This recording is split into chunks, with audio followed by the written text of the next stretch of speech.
பசங்க நெறைய field select பண்றாங்க. ஸ்போர்ட்ஸ்‌க்கு போறாங்க. ஏதாவது படிக்கணும் அப்படின்னு போம்போது, நடிக்கணும், நடிப்பு துறையில போகணும் அப்படிங்கிற ஒரு ஆர்வம் எப்படி வந்தது? தெரியல எப்படியோ வந்துருச்சு. ஆ, ஆ 4வது படிக்கிறப்ப தான் வந்துச்சு இந்த ஆசை. ஓகே.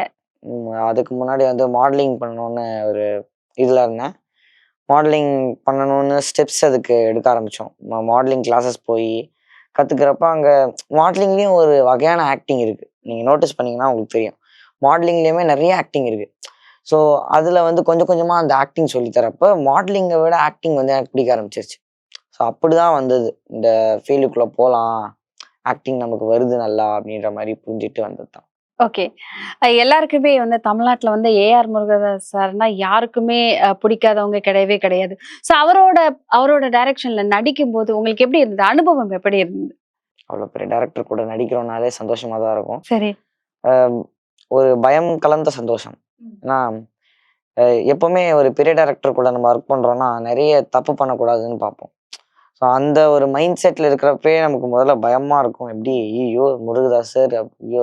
பெரிய ஆளாச்சே. தளபதி கூட ஒர்க் பண்ணியிருக்காரு. ஏகே சார் கூட ஒர்க் பண்ணியிருக்காரு. கேப்டன் சார் கூட ஒர்க் பண்ணியிருக்காரு. இந்த மாரி நெறைய பெரிய பெரிய ஆளுங்க கூட ஒர்க் பண்ணவர கூட நம்ம ஒர்க் பண்றப்போ, ஒரு மாரி நர்வஸா இருக்கும். ஸோ அந்த மாரி தான் எனக்கும் இருந்துச்சு. பட் போக போக அது வந்து ஒரு ஜாலி ஆயிடுச்சு. ஜாலியாயிடுச்சு. சரி, ஸ்பாட்ல அவர்கிட்ட ஏதாவது தப்பா நடிச்சு திட்டலாம் வாங்கினீங்களா? இத பண்ணாதப்பா, ஏதாவது அட்வைஸ் பண்ணியிருக்காரா? இப்படி பண்ணணும், அப்படி பண்ணணும் ஏதாவது உங்ககிட்ட பேசியிருக்கிறாரா? அம் நான் வந்து திட்டு வாங்குனதில்ல. திட்டு வாங்கல. அதுவரைக்கும் சந்தோஷம். நான் திட்டு வாங்குனதில்ல. ஆனா திட்டுவாரு. அவருக்கு கோவம் எல்லாரும் அவரும் மனுஷன் தானே. ஸோ கோவப்பட்டா திட்ட தான் செய்வாரு. பட் அவ்வளோ சீக்கிரம் கோவப்பட மாட்டார். ஓகே. அவரு செட்ல வந்து ரொம்ப ஜாலியா இருப்பாரு. ம். அவரு வந்து அவ்வளோ சீக்கிரம் கோவப்பட மாட்டாரு. ஆனா பட்டுட்டாருன்னா பயங்கரமா திட்டுவாரு.